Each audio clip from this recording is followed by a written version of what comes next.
Bună ziua, dragi prieteni! Sunt Olga și vă spun bine ați venit la Secretele Grădinarului. Astăzi vom vorbi despre câteva greșeli pe care le fac grădinarii atunci când seamănă semințe de ardei pentru producerea răsadurilor. Între timp puteți să vă abonați la canalul meu, apăsați pe clopoțel și alegeți toate notificările și nu uitați să apăsați pe like dacă acest video vă este util și interesant, iar noi începem cu prima greșeală. Prima greșeală este nerespectarea termenului de însămânțare. Ce înseamnă acest lucru? Mulți grădinari consideră că dacă vor semăna ardeii lor în ianuarie, atunci în momentul transplantării răsadurilor, acestea vor fi bine dezvoltate, frumoase și grădinarii vor obține recolte mult mai timpurii. În realitate însă lucrurile stau diferit. Orice plantă pe care o plantăm prin răsad are perioadă de răsad. Această perioadă este cuprinsă între momentul răsăririi și momentul transplantării răsadului în grădină. La ardei această perioadă este cuprinsă între 60 și 80 de zile. Dacă vom ține ardeii noștri, plantele noastre de ardei, o perioadă mai lungă în ghivece, pahare, alveole și așa mai departe, plantele se vor chinui. Ce se va întâmpla? Iată un exemplu. Dacă noi semănăm ardei în luna ianuarie, 80 de zile, termenul de 80 de zile se va împlini în luna martie spre luna aprilie. Depinde când au răsărit ardeii și așa mai departe. Să zicem cel târziu în luna aprilie. La începutul lunii aprilie la noi este destul de rece. Se întâmplă să și ningă. Solul este foarte rece. În aceste condiții noi nu putem transplanta răsadurile în grădină. Și atunci răsadurile noastre vor rămâne în continuare captive în pahare, ghivece și așa mai departe. Și vor începe să se chinuie. Ce înseamnă acest lucru? Rădăcina nu va avea loc să se dezvolte. Va sta înghesuită. Asta e 1. 2. Ei se vor alungi și în cel mai rău caz, și ceea ce se întâmplă destul de des atunci când răsadurile sunt ținute o perioadă mai lungă de timp, ei pot înflori. Ardeii înfloriți nu vor da randament maxim. Ceea ce înseamnă, dacă nu înțelegem ce înseamnă acest lucru, asta înseamnă că recolta nu va fi acea recoltă pe care o așteptați. Ea va fi mult mai scăzută. Și cu siguranță plantele vor fi slăbite, cu imunitatea scăzută și ele vor fi vulnerabile în fața bolilor și dăunătorilor.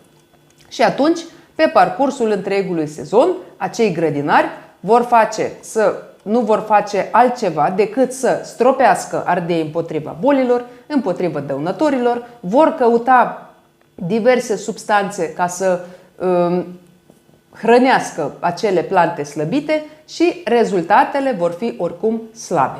Ca să nu se întâmple acest lucru, respectăm acel termen, acea dată de însămânțare. Cum se face acest lucru? Noi am mai vorbit și în alte video, vă spun acum pe scurt. Dacă, de exemplu, transplantați ardeii dumneavoastră în data de 15 mai în grădină, atunci puteți să îi semănați pe la sfârșitul lunii februarie, începând cu data de 20 februarie. Nu este nevoie să-i semănați mult mai devreme, pentru că nu este cazul. Dacă totul va fi făcut corect, atunci nu este nevoie să ne grăbim cu însămânțarea ardeilor. A doua greșeală pe care o fac grădinarii este alegerea incorectă a vaselor pentru însămânțare. Ce înseamnă acest lucru? Uitați-vă aici în fața mea, am două pahare. Acest pahar este de 200 de ml și acest pahar este de 250 de ml. Aceste pahare nu sunt bune pentru însămânțarea ardeilor, pentru că ele sunt prea înalte. Vase potrivite pentru însămânțarea ardeilor trebuie să aibă înălțime în jur de 5-7 cm. De ce? Pentru că sistemul radicular al ardeilor se dezvoltă destul de greu. Și dacă noi semănăm, de exemplu, în acest pahar de 250 de ml, semănăm ardeiul. El începe să crească. Sistemul radicular crește greu. Și mulți grădinari au observat că ardeii lor au răsărit și pe urmă stagnează pur și simplu și ei nu înțeleg ce se întâmplă. Și atunci din nou ei încep să întrebe cu ce să stropesc ardeii ca să crească mai repede, cu ce să-i ud, ce îngrășăminte să folosesc, cu ce să-i grăbesc și așa mai departe. Secretul este că vasul sau răspunsul este că vasul nu a fost ales corect. Cu cât mai mic este vasul pentru însămânțare, cu atât mai bine.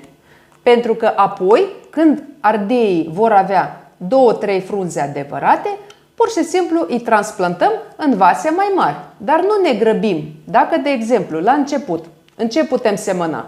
În tăvițe alveolare, putem semăna în pastile cu turbă sau putem, dacă avem pahare mai mici de atât, putem să însămânțăm în pahare mai mici.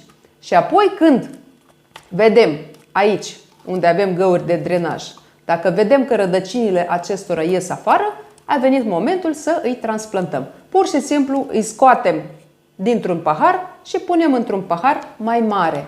Și așa procedăm pe parcursul întregii perioade de răsad până la transplantarea ardeilor în grădină. De regulă eu schimb de 3 ori vasul ardeilor, la fel și la roșii. Prima dată seamăn ori în alveole, ori în pastile cu turbă, iar apoi treptat, nu odată, nu dintr-o dată, ci treptat schimb vasele plântuțelor. De greșeală este folosirea substratului pregătit incorect. Ce înseamnă acest lucru? Mulți grădinari consideră că dacă ei au pământ bun în grădină, pământul este fertil, apa nu stagnează atunci când plouă abundent, pământul este bine drenat, ei consideră că acest pământ este bun pentru a fi folosit pentru răsaduri.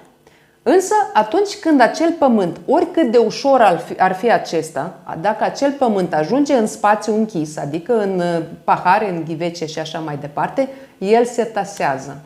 Cu timpul, el începe să se taseze. Rădăcinile ardeilor cresc destul de greu și sunt foarte firave. Și atunci, ardeii, plântuțele noastre de ardei vor suferi în astfel de pământ. Mulți grădinari întreabă de ce ardeiul stagnează. Ardeiul stagnează, nu vrea să crească, nu vrea să se dezvolte. Iată una dintre acele cauze. Nu folosim pământ din grădină curat. Dacă nu-l amestecăm cu nisip, dacă nu-l amestecăm cu compost sau dacă nu-l amestecăm cu vermiculit sau perlit, dacă îl folosim în forma lui inițială, atunci plantele vor suferi din această cauză. Cel mai bine, dacă nu știți cum să pregătiți substratul dumneavoastră, cel mai bine pentru prima perioadă de creștere a răsadului de ardei, folosiți turbă. Turba trebuie să fie cu un pH neutru, să nu fie acidă, pentru că ardeii nu suportă soluri acide, spre deosebire de rudele lor tomate. Tomatele le place foarte mult solul neutru spre slab acid, iar ardeilor nu le place solul slab acid și nu le place dacă solul este acid. Tocmai de aceea alegeți turbă neutră și o folosiți pentru însămânțarea ardeilor. Și mai bine este să amestecați turba cu perlit sau vermiculit. La volumul total al substratului folosiți 10-30% de perlit sau de vermiculit și atunci acel substrat va fi și mai ușor și plantele de ardei se vor dezvolta bine și corect în prima lor perioadă de creștere. Greșeala numărul 4 pe care o fac mulți grădinari este nerespectarea temperaturii atunci când însămânțăm ardei. Ardeii germinează cel mai bine la o temperatură cuprinsă între 25-28 până la 30 de grade. Cu cât mai scăzută este temperatura, cu atât mai greu vor germina ardeii. Mulți grădinari au semănat ardeii și au considerat că temperatura în cameră este foarte bună și atunci au pus undeva pe pervaz sau pe masă sau în orice loc din cameră, au pus acele semințe să germineze. Însă ardeii nu germinau și mulți s-au plâns că deja a trecut 30 de zile au trecut sau o lună și jumătate și ardeii nu vor să germineze. Ce se întâmplă? Una dintre cauzele este temperatura. Dacă, de exemplu, în cameră aveți temperatură 23-24 de grade, dacă țineți semințele dumneavoastră proaspăt semănate pe pervaz, atunci acolo temperatura este mult mai scăzută. Cum trebuie să procedați în cazul acesta? Luați un termometru, de exemplu, da, îl puneți în diferite locuri din cameră. De exemplu, puneți pe masă, vedeți temperatură, cât arată? 24 de grade. Ok, nu este bine. Căutați sursă de căldură din încăperile dumneavoastră și plasați acolo semințele proaspăt însămânțate, proaspăt semănate, ca ele să germineze mult mai repede. Și în general, înainte să le semănăm, mai ales dacă e vorba de ardei care germinează mai greu, cel mai bine să le punem undeva la germinare, adică am mai vorbit, vă las un link în descriere, acum vă spun pe scurt. Prima dată luăm semințele de ardei, le ținem între jumătate de oră și o oră în apă, le scoatem, le punem pe un șervețel într-un vas, pulverizăm șervețelul și acoperim cu un capac. Și atunci punem undeva, nu contează că nu este lumină, pentru că semințele de ardei nu au nevoie de lumină ca să germineze, și le punem undeva la cald, undeva lângă sursă de căldură. Și atunci urmărim semințele în fiecare zi. Și când am văzut că semințele au germinat, foarte puțin, când au acele codițe, acei viermișori, atunci repede semănăm semințele noastre de ardei. Și după ce am semănat semințele, am udat substratul și am acoperit cu o folie. Pentru că și aici se poate întâmpla ca stratul superior al substratului se poate usca. Și asta este încă o problemă pe care o întâmpină mulți grădinari. Și este deja și greșeala numărul 5, nerespectarea adâncimii în momentul însămânțării.